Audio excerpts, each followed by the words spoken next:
karong adlaw tibok simbahang Katoliko nagsaulog dining solemnidad o dakong pista sa Corpus et Sanguinis Christi o solemnidad sa mahal nga lawas ug dugo sa atong Ginoo. Kayang gibilin kanato isip handumanan. Munang mingon sa Ebanghelyo nga buhatak kini aron paghandom kanako, no? Kining yang lawas ug dugo yang gibilin aron atong kanon, atong imnon aron mabuhi ang atong mga kalag. Gibilin niya kanato isip handumanan siyang pagpasakit o pagpakamatay aron dili kita malimot nga duna di ay Dios nga nag-antos, nagpakamatay tungod og alang kanato. Una nga kining lawas ug dugo nahimo kining handumanan, no, memoryam nga di kita malimot kang Hesus, di kita malimot siyang gibuhat, di kita malimot siyang mga sakripisyo, siyang pagpakamatay tungod siyang paghigugma kanato. Nga kita untay angay silutan, kita untay angay ilangsang sa krus kay kita mo'y nakasa, pero dunay niluwas kanato, dunay midupa sa krus, dunay mitubos kanato, nagpataliwala nga mao si Hesus. Unang magpasalamat kita sa Ginoo atong pakpakan si Hesus, no? Kay siya nagpakita kanato nga pinangga ni taniya, no, we are loved by Jesus.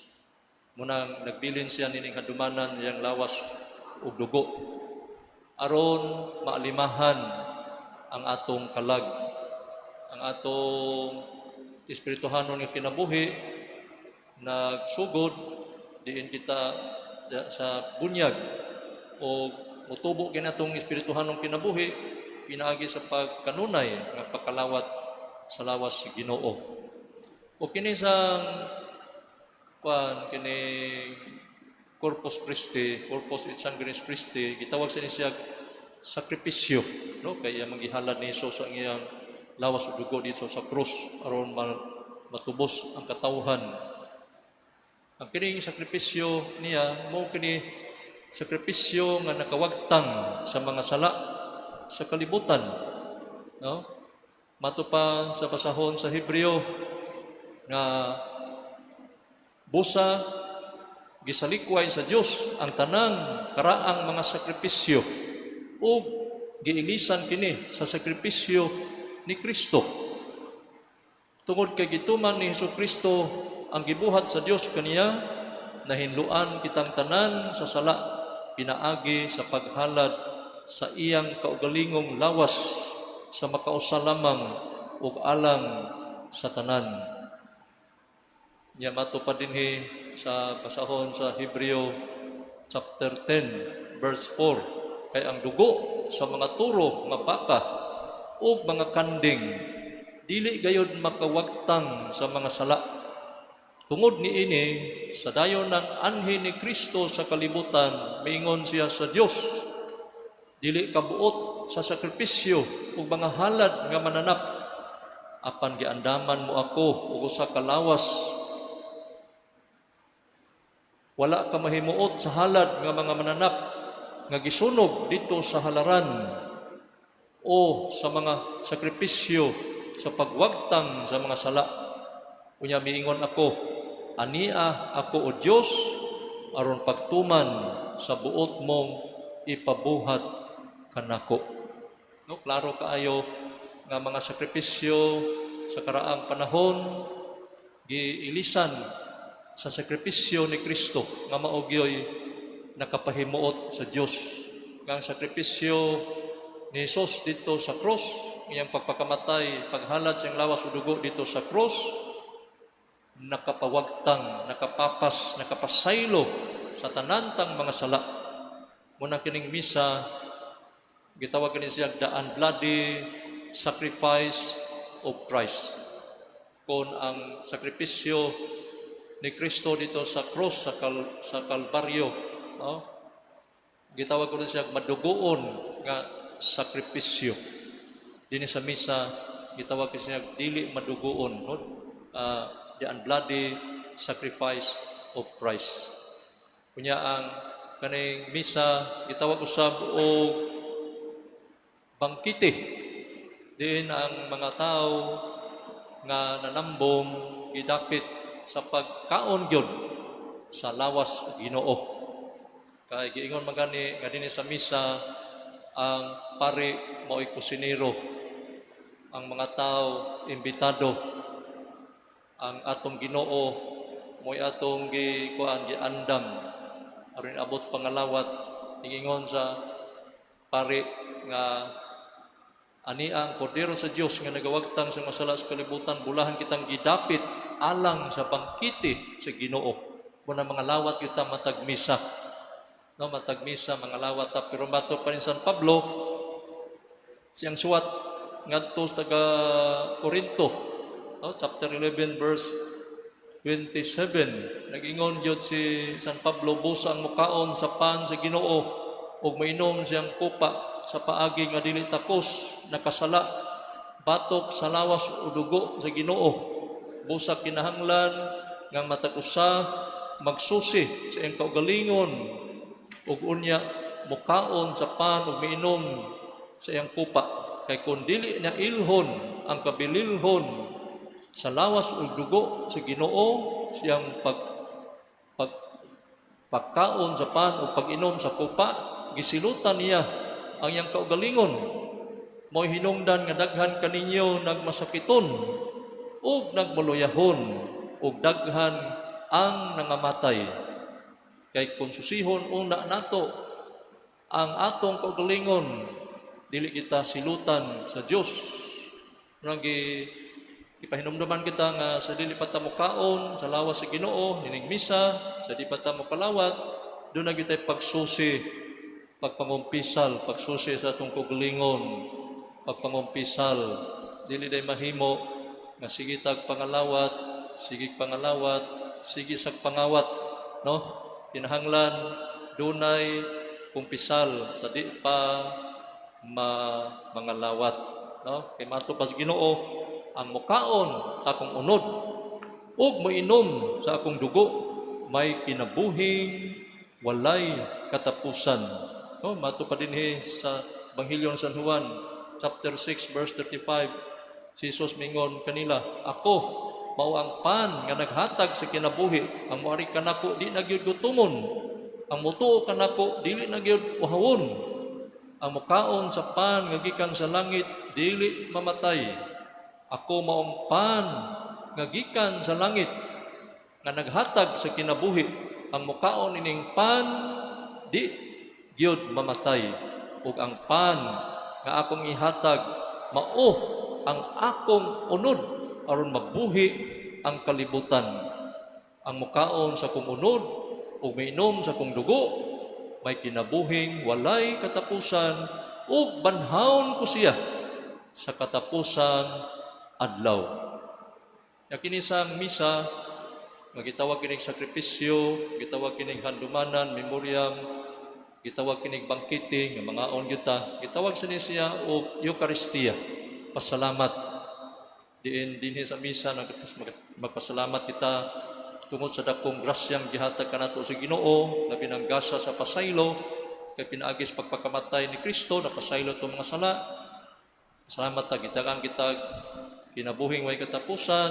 Salamat kita nagitagaan kita maayong panglawas, tigaan tag trabaho, maayong panahon, tigaan kita uwan, tigaan tag init, tigaan tag mga pagkaon, tanan, no? Itagaan ta sa Ginoo na atong gikinahanglan.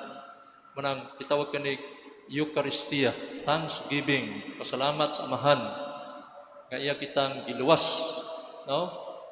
Muna nya dunay upat ka epekto sa atong kanunay masubsob nga pagkalawat, our frequent communion with Jesus gives us sanctifying grace, grasya nga makasantos, no? Nya ikaduha, our frequent communion with Jesus will give us spiritual joy, Nga bisan daghan kitag mga problema, mga kasakit, nini kinabuhi, daghan tag mga pag-antos, pero mulutaw, mupatigbabaw ang kalipay. Tungod ka na sa presensya ni Jesus katong gikalawat. Ikatulo, our frequent communion with Jesus will prevent us in committing future sins. Ang atong kanunay pagkalawat sa lawas sa Ginoo makapalikay kanato sa pagbuhat sa maabot nga mga sala. Kung ikaapat, our frequent communion with Jesus will weaken our desire to commit sin. Ang ato din kanunay pagkalawat sa lawas sa Ginoo makapahuyang sa atong kahilig sa pagpakasala. Kung wa pa ta mga lawat sa Ginoo ang atong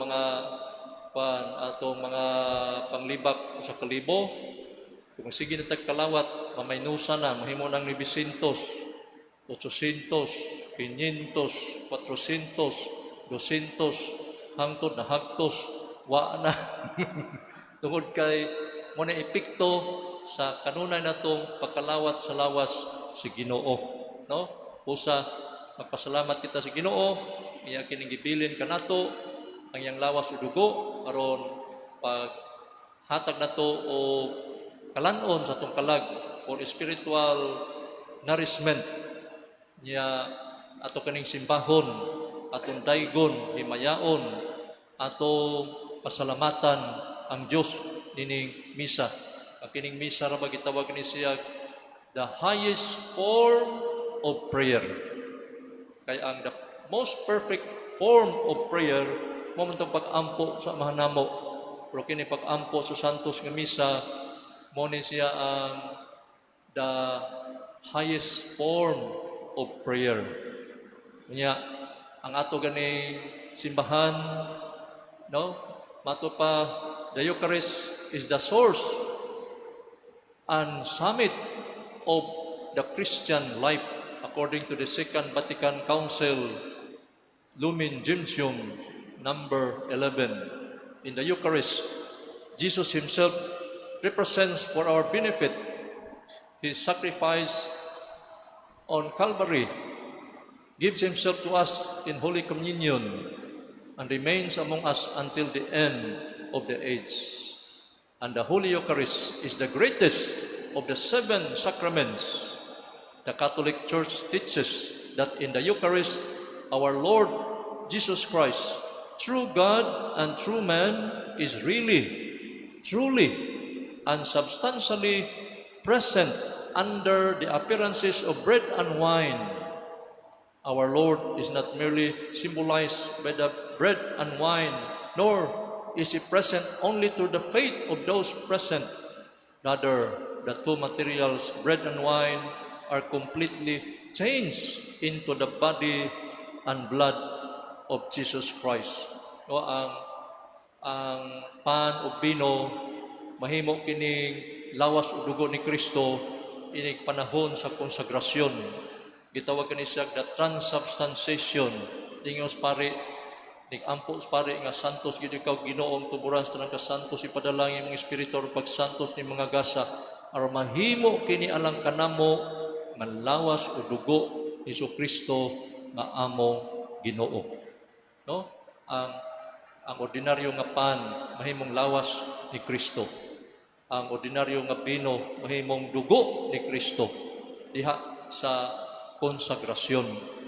Mo sa ni ang gasa nga gibilin sa Ginoo gahom sa pagkonsagrar, no? Gihatag nato sa tupapa, obispuhan, nga kaparian aron kita maalimahan sa atong mga kalag, aron kita mabaskog, aron kita makapadayon sa atong adlaw-adlaw nga panginabuhi, aron kita maalimahan, aron kuan kita gipadayag sa Ginoo nga pinangga kita sa Ginoo, watan niya biyae, watan niya pasagdi, kung dili iya kitang giatiman ato pakpakan si Jesus, no? Ato siyang pasidunggan kaya kitang giatiman, iya kitang gipangga pusa manindog kitang tanan, magampo kita ngadto sa Ginoo, nagatuo kami